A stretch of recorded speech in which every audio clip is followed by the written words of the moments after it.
बिहार में नीतीश कुमार जी, उन पे एक टैग लगा हुआ है पलटू राम का। वो ठप्पा जो उन पर लगा है वो आज तक पूछा नहीं जा सकता। जहाँ तक नीतीश जी की इमेज है वो तो सब जानते हैं। वो समता पार्टी से उनका प्रवास शुरू हुआ जी।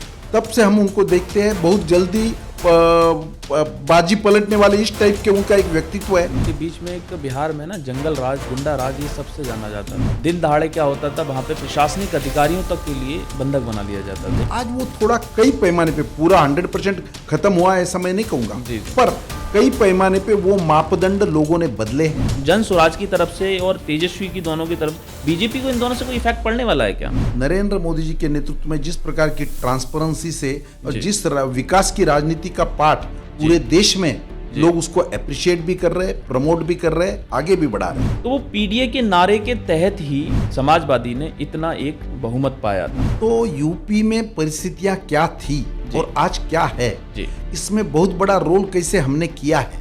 आज योगी जी की भी सेकंड टर्म चल रही है। पूरे देश में सबसे बड़ा प्रदेश रहने वाला उत्तर प्रदेश आज जो उत्तम प्रदेश की ओर जो जा रहा है जी।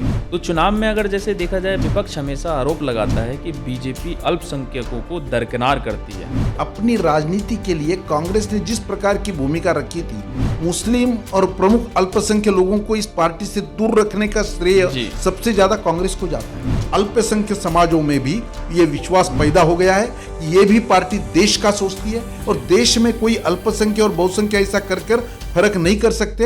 आपने अटल जी, अडवाणी जी, अरुण जेटली जी जैसे बड़े नेताओं के साथ काम किया है। उनकी कौन कौन सी ऐसी बात जो आपको राजनीति में दिशा देती है? अटल जी ने सब स्टाफ को बुला के पूरन पोली का आस्वाद लिया और उसके बाद बोले खींचो जितने फोटो खींचने। तो ये अटल जी थे। ये अटल जी। इतना बड़ा व्यक्तित्व पर हमें ऐसा नहीं लगा कि इससे बड़े व्यक्तित्व के पास हम बैठे। अनौपचारिकता से प्रवास में भी उन्होंने कई कार्यकर्ताओं को जिस प्रकार के अनुभव दिए, तो उस टाइम हमें लगता था कि हमें नेता पर हमारे गर्व है।